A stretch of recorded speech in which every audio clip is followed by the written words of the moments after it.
I started doing comedy about maybe 3 years ago or so. There was a contest at a local establishment downtown. I won't say where, because, well, I'll tell you why. It was a little frightening. I had, well, anyway, the person that went ahead of me, it was $500. Oh, laughter is encouraged. You got to laugh, let it out. Let it, you know. Okay. So, $500, and I don't know what your situation is like when the rent or mortgage is due, but you do things that you never thought you'd do before. You know, so I said, hey, you know, I'll get up and do some comedy. You know, I get up. But the only problem was that the place where I was at, there was the person ahead of me. You got to watch who goes ahead of you. She was a stripper.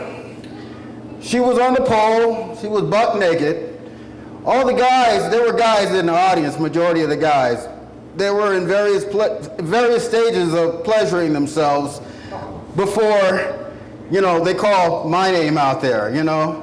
Okay, now we have David Little. You know, and these guys were just like, you've ever been in a situation when, you know, you're experiencing pleasure and somebody just cuts you off? Those guys were so angry. They got a name for that.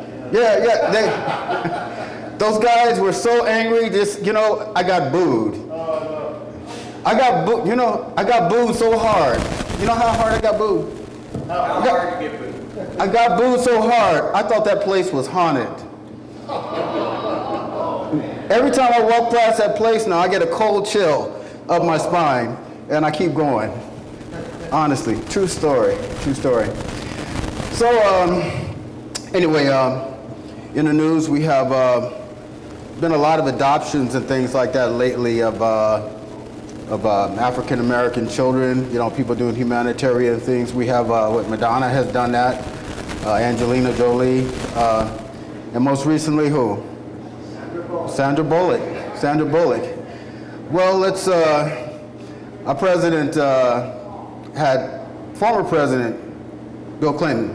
He's got a point of view on that. So if you applaud a little bit, I'll bring him to you. President Bill Clinton. Thank you. Apparently the applause didn't last so long, so you don't like me that much. That's okay. Come on, bring it out. That's all right.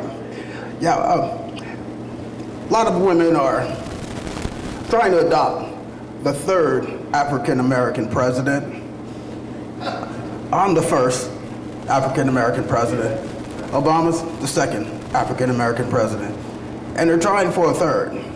It's not gonna happen. Give it up, ladies. It's not gonna happen. Anyway, I have done something to trump all of those women making humanitarian efforts to do what they're doing. I have decided, Father's Day coming up, I've decided to adopt Tiger Woods. Tiger Woods would be the son I never had. We share a lot in common. We're well endowed in very special ways. Women like to harass us and try to control us. Hillary doesn't know this yet. But yeah, I'm determined to save Tiger's marriage. All those women, those hot, horny women, rambunctious women that want to break up Tiger Woods' marriage, they want to screw with Tiger Woods, they're gonna have to screw with me first. I will do an intervention that will help things. Intervention, outervention, intervention, outervention. I'll take these women to the hotel, motel, Holiday Inn, if necessary. For my son, mind you. I'm doing this for my son. And we'll have therapy in various intimate ways. Now I'm gonna let you know for the record, I did not have sex with that woman. Tiger Woods did not have sex with those women. And your mayor, Portland, you did not have sex with that man. Anyway, I'm going to bring your president to you right now, introduce you to Barack Hussein Obama. And if you like him to come out, you have to give a little bit more applause than you did me.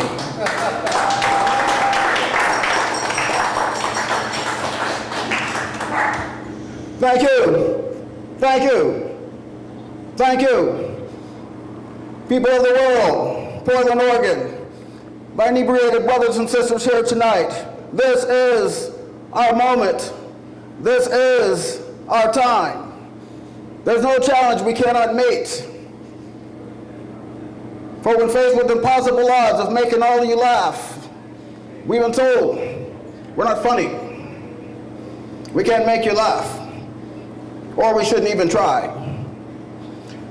Generations of Americans have responded to a simple creed that sums up the spirit of a people. Yes, we laugh. Yes, we laugh. Yes, we laugh when people say, my ears are too big for my head. Yes, we laugh when people say, my bowling score sucks. Yes, we laugh when people don't realize the toughest part of my job is not being commander-in-chief of the free world. The toughest part of my job is living with my mother-in-law. Yes, we laugh. Yes, we laugh if you all were a group of birthers or Tea Party people and I were to say, Assalamu alaikum. Yes, we laugh.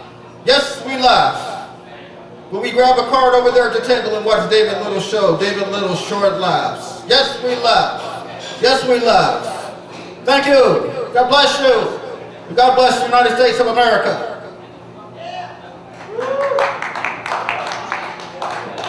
Thank you. This message I'm talking about tonight is dedicated to Mother's Day. I'm taping this message from my mother. And with the flowers and everything is real conventional. Anybody, let's hear it from mothers all over the country. Yeah? All right. This isn't only for you, Mom, it's for mothers all over the world. I'm gonna do some things here. It's gonna be a little different. I call it confessions. I'm gonna make some confessions here as a kid, growing up. Yeah. It won't be, well, I'll let you know. You'll find out here in a minute. But I'm not gonna send flowers. You know, you send flowers to the office, they see women like that. You know, I think it kind of promotes catfighting, you know. He's sending flowers, why is he sending flowers? You know, is something wrong, or is he in trouble, or? Women do that to each other. So I'm not gonna send any flowers. I'm gonna send this message to you, Mom. And I got a confession to make. Mom, my first confession that I have to make to you, Mom, is that I was the one that peed on the toilet seat. I was the one that peed on the toilet seat as a little boy. It was not my little brother. My little brother got blamed a lot for that, but that's because he had not learned to form sentences and everything. He couldn't speak English. He was a little brother. He spoke gibberish. So I can say he did it. One thing, Mom, you taught me respect. My mom taught me respect. From a little boy, she told me this. These were her famous quotes. And you may have had your mom or somebody tell you this. She told me, David, don't disrespect me. I gave birth to you, and I will bury you if you disrespect me. I brought you here, I will take you out if you disrespect me. Words from my mother. True, I would not lie about that. Let's see, another confession I make. Another confession, Mom, another confession is that I would lock the bathroom. When you told me to go in there and take a bath, I would lock the door and I'd give myself a powder bath. I'd run the water like I was taking a bath, and I'd squish it around, and for some reason I just didn't want to get in the water, Mom. So I would get powder and I'd split it all over me.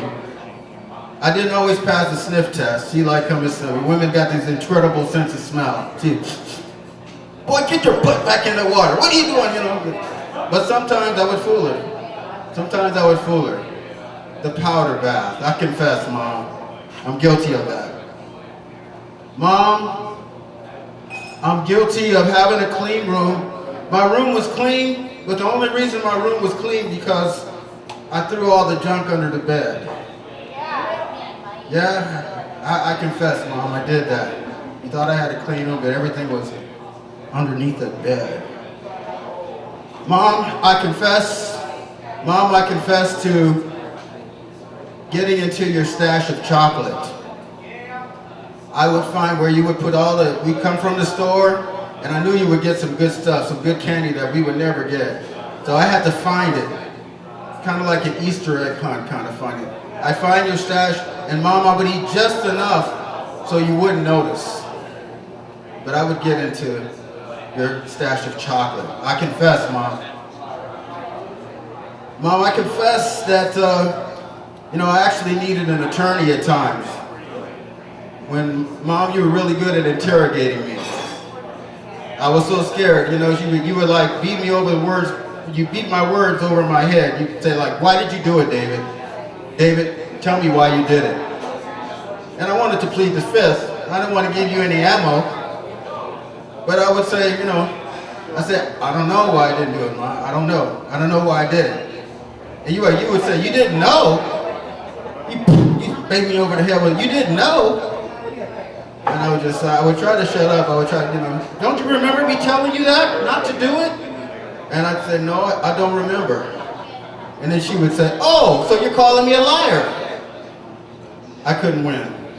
I couldn't win. As an adult, Mom, I confess that talking to you a couple years ago, and we all want to get approval from our parents, right? Or from our mom especially.